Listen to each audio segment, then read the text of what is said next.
Result কেমন হয়েছে? হ্যাঁ, রেজাল্ট যতদিন পর্যন্ত সিবিএসই স্কুল আমাদের আরামবাগ বিবেকানন্দ একাডেমি ছাত্রছাত্রীরা পরীক্ষা দিচ্ছে, তার মধ্যে এবছর সবচেয়ে ভালো রেজাল্ট আরামবাগ বিবেকানন্দ একাডেমি প্রতি বছরই উত্তরোত্তর ভালো করছে। তো এবছর অনেকখানা অনেক বেশি ভালো হয়েছে। বিশেষ করে যদি আমরা এই গত 2-3 বছরের তুলনাও করি আর কি, আর সেই তুলনাতে তো অনেক বেশি ভালো। আর আমাদের এবছর 239 জন পরীক্ষা দিয়েছিল, তাদের কেউ যাই ফেল করেনি। আর 14 জন বোর্ডের 1 থেকে 10-এর যে র্যাঙ্ক, সেই 14 জন সেই র্যাঙ্ক করেছে। চতুর্থ স্থান দখল করেছে শুভজ্যোতি দাস, তার পার্সেন্টেজ 99.4। ফিফথ হয়েছে 2 জন। পঞ্চম স্থান দখল করেছে 2 জন, সায়ন মাল, সুশ্রুত মুখোপাধ্যায়। এদের দুজনেরই নম্বর 99.2। এরপর সিক্সথ হয়েছে শ্রীনিকা মান্না, 99। সপ্তম স্থান পেয়েছে 3 জন, অয়নদীপ পাল, কৃষ্ণেন্দু কুণ্ডু, কৃষ্ণার্জুন কুণ্ডু। 3 জনেই পেয়েছে 98.8। এরপর 8th হয়েছে একজন। অষ্টম স্থান গেছে একজনের, আকাশ পাল, 98.6%। নাইন্থ পজিশন পেয়েছে আবার 4 জন। শ্রেষ্ঠাংশু সামন্ত, শুভ্রজিৎ মজুমদার, সম্বিত দাস, কৃষাই আদক। এদের প্রাপ্ত নম্বর 98.4%। আর দশম স্থান 2 জন, দেবায়ন মণ্ডল আর অনিক দে। দুজনেরই নম্বর 98.2%। কতর মধ্যে পরীক্ষা হয়েছিল? গত বছর আমাদের 7 জন, গত বছর 4 থেকে আরম্ভ হয়েছিল, কিন্তু 7 জন এই বোর্ডের প্রথম 10-এর মধ্যে ছিল। এবছর সেটি একেবারে দ্বিগুণ হয়ে 14 জন হয়েছে। সেই দিক থেকে এবারের স্টুডেন্টরা অবশ্য ব্যাচও খুব ভালো ছিল। মানে গত 3-4 বছরের তুলনায় এই ব্যাচ ভীষণ ভালো ছিল। তবে এতটা হয়তো ভাবছিলাম যে 7 ছিল, 10 হয়তো 10 জন স্থান পাবে, তো দেখা গেল আরও বেশি পেয়েছে। স্যার কতর মধ্যে পরীক্ষা হয়েছে? কত নম্বরের পরীক্ষা ছিল? 500 পরীক্ষা।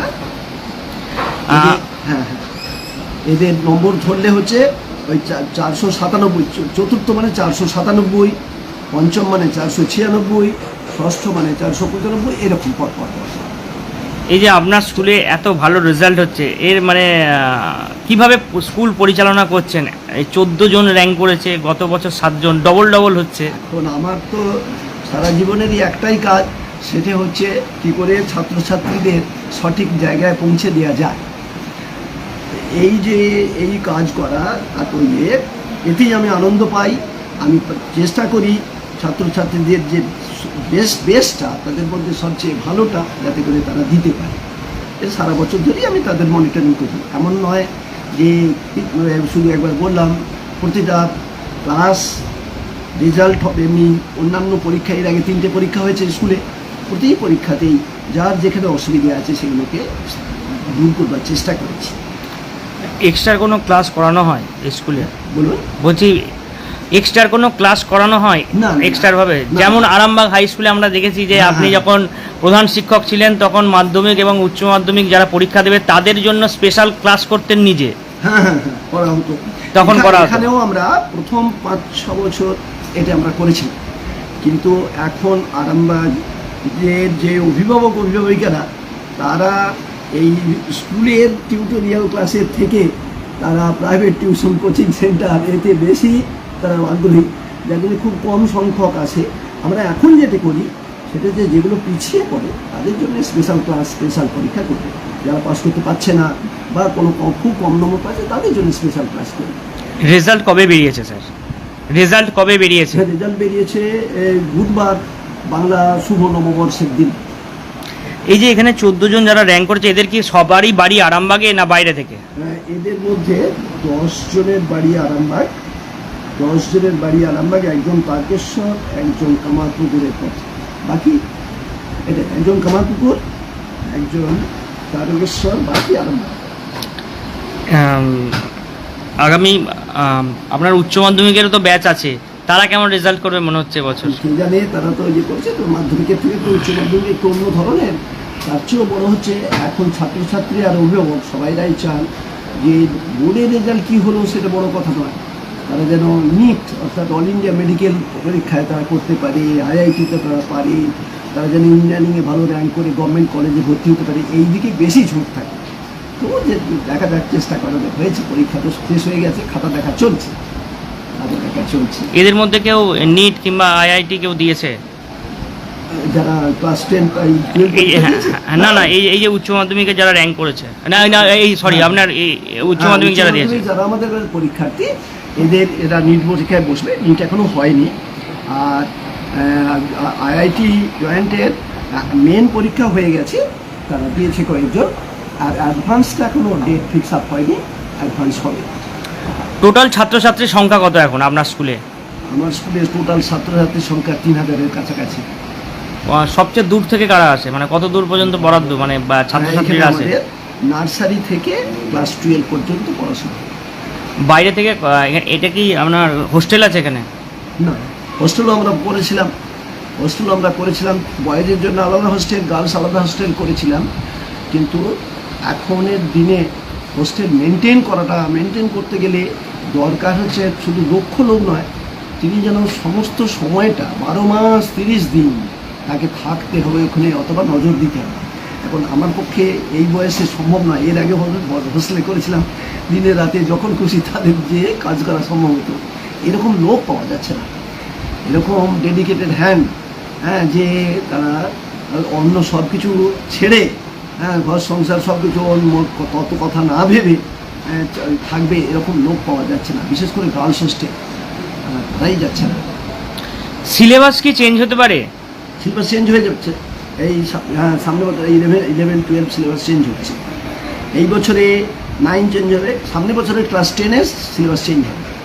অর্থাৎ 2027-এ যে, না 2027 নয়, 2028-এ যারা পরীক্ষা দেবে, 27-এ একই সিলেবাস থাকছে। যারা 2028-এ যারা পরীক্ষা দেবে তাদের সিলেবাস চেঞ্জ হচ্ছে। এই বছর যেমন 4, 5, 7, 8 এগুলো সব চেঞ্জ হয়ে গেছে। এই ন্যাশনাল এডুকেশন পলিসি অনুসারে এই সাবজেক্ট অলরেডি, এই ক্লাসগুলো চেঞ্জ হয়ে গেছে।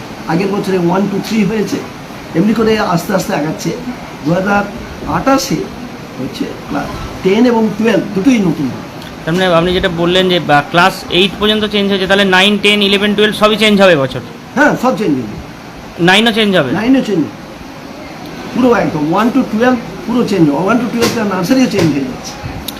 কতজন শিক্ষক শিক্ষিকা আছে আপনার এই স্কুলে? আমাদের এখন প্রিন্সিপাল সহ 110 জন।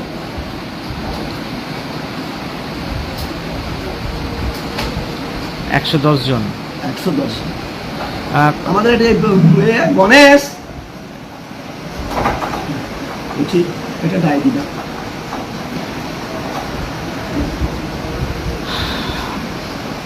আর স্যার উচ্চ মাধ্যমিকের রেজাল্ট কবে?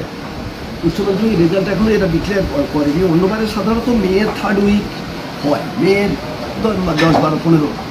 মেজর সাবজেক্ট প্রায় খাতা দেখা হয়ে গেছে। আমাদের টিচাররা সব তো খাতা দেখছেন, যাচ্ছেন। এদের তো ক্যাম্প করে খাতা দেখা হয়, মানে টিচাররা খাতা বাড়িতে নামতে পারেন না, ক্যাম্প হয়, সেই ক্যাম্পে সেন্টার সেখানে বসে খাতা দেখতে হয়। আমাদের যেমন চলছে, ইংলিশ শেষ হয়ে এলো, ফিজিক্স, কেমিস্ট্রি, ম্যাথামেটিক্স হয়ে গেছে, বাংলা চলছে। স্যার, যেটা এখনকার দিনে বাংলা মিডিয়াম ছেড়ে সবাই ইংলিশ মিডিয়ামে ভর্তি হচ্ছে, এই বিষয়ে কি বলবেন? হ্যাঁ, বাংলা মিডিয়াম ছেড়ে সবাই ইংলিশ মিডিয়ামের দিকে ঝুঁকেছে বেশিরভাগ। এখন এটা ক্রেজ, এটা একটা মানুষের ঝোঁক আর কি, যে হয়তো ইংলিশ মিডিয়ামে পড়লে হবে। এখনও আমি বিশ্বাস করি যে বাংলা মিডিয়ামে পড়েও যদি সে ইংলিশটা স্ট্রং হয়, বাংলা মিডিয়ামটা পড়বে, ইংরেজি স্ট্রং হয়, এবং সাইড বাই সাইড যদি এই সমস্ত সাবজেক্টের বইগুলো ইংরেজিতেও পড়াশোনা করে, তাহলে বাংলা মিডিয়ামও কোনো অসুবিধা হওয়ার কথা না। বাংলা মিডিয়াম ভালো স্থান তারা দখল করতে পারবে, ভালোই উন্নতি ভালোই করতে পারবে। ঠিক, এই যে আপনি টিচারের কথা বলছিলেন, আমার প্রিন্সিপাল একজন, ভাইস প্রিন্সিপাল 2 জন, ইংলিশ 17 জন, বাংলা 8 জন, হিন্দি 8 জন, ম্যাথামেটিক্স 15 জন, সায়েন্স 19 জন, কম্পিউটার 6 জন, সোশ্যাল সায়েন্স অর্থাৎ হিস্ট্রি, জিওগ্রাফি ইত্যাদি 12 জন, কমার্স 5 জন, কোকারিকুলার ডিপার্টমেন্টে 10 জন, আর নার্সারি বা বালভাটিকা জন্য 8 জন। আপনি স্যার এই মোট 110 জন। কি দায়িত্বে আছেন এখন বর্তমানে? হ্যাঁ বলুন। কি দায়িত্বে আছেন স্কুলের? একটু শোনা। আপনি এই স্কুলের কি দায়িত্বে আছেন? আমি এই স্কুলের চেয়ারম্যান বা ডাইরেক্টর বলে আমাকে, মানুষজন বলে আর কি। ঠিক আছে, এই আমরা শোনালাম সরাসরি সংবাদ সম্মেলন লাইভে সমর চক্রবর্তীর সঙ্গে কথা বললাম। তিনি জানালেন যে মাধ্যমিক পরীক্ষায় কতজন র্যাঙ্ক করেছে তার স্কুল থেকে। এখন এই পর্যন্তই, পরবর্তীকালে আমরা বিভিন্ন খবর নিয়ে আবার লাইভে আসবো। এবার হাতের কাছেই মিলবে অত্যাধুনিক ও নির্ভরযোগ্য স্বাস্থ্য পরিষেবা। আরামবাগ, খানাকুল ও পরশুরা থানা এলাকার মানুষদের জন্য এক বড় সুখবর। খানাকুলের সেকেন্দারপুরে গড়ে উঠেছে একটি আধুনিক ও সুসজ্জিত nursing home, Lifeline Health Care. Director Sanjay Palu. এই নার্সিং হোমে রয়েছে 24 ঘন্টা রোগী দেখানোর ও ভর্তি করার সুব্যবস্থা। সঙ্গে রয়েছে বিনামূল্যে অ্যাম্বুলেন্স পরিষেবা।